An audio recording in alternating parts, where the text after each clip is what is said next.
go about the organization, when I was incarcerated, a transformation took place in my life, not a behavior modification. So in that process, doing my research, I came across restorative justice. And restorative justice was founded by the Quakers, which they adopted from the Canaanites, the Egyptians.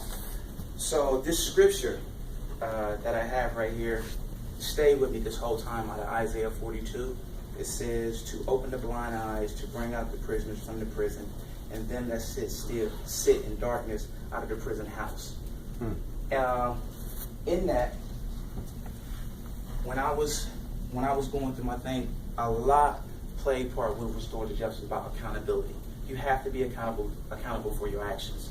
That's first and foremost. So you have to show the community that not only that you're just trying to say, oh, woe is me, and I'm trying to get out, I want to change. No, you have to set responsibility for what you have done if you played a part. That's a big part of restorative justice. And remorse.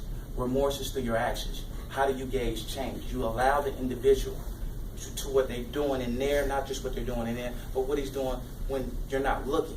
So that's how you gauge the change. Also, the key components of restorative justice is humility, trust, respect, and compassion. So what took place inside these prison walls, how I met Kay, one of the, I thought was essential with restorative justice is engaging with community partnerships. I have an organization inside the prison called 7 Step.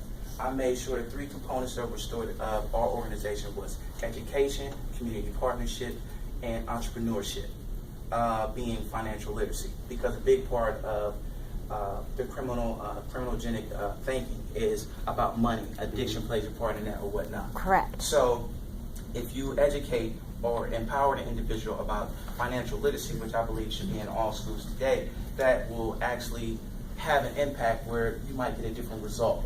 But first and foremost, if you got involved with my organization, our organization in there, you had to be accountable. You had to be held accountable for your actions, and you had to show that you really wanted to change. So you had to think, you had to adopt this way of thinking. So in meeting organizations like Kay or individuals like Kay inside here, one of the things that we were able to do was throw fundraisers. And what Kay is doing and other organizations like Kay that goes inside the prison or have ministries, one of the things we were able to do in interacting and forming connections with these organizations was to show them a different and positive side of an offender. Okay, and so like for instance, we did fundraisers and I kind of changed the dynamics in prisons when it comes to fundraisers. We reached out to corporate America, Pizza Hut, Papa John's, KFC, and our first fundraiser at Lebanon Correctional Institution was with Pizza Hut. So we took bids. You have to take bids. We contacted Pizza Hut, Donato's, and Papa John's, I believe, or no, Domino's. Of course, then the offender wants to have something exclusive, something different from the outside. But also, you want to make sure that these monies is going towards a worthy cause. Right. So what we did, we believe that we want to work on intervention. Okay, so we don't want the same kids or some kids that's trying to follow some of the actions that we put out there to come in and make the same mistakes that we made. So we believe in helping some of the poor schools. We want education. So we reached out to the principal, the vice principal. Once we did these fundraisers, we charged for the pieces. The guys were allowed to buy the pieces.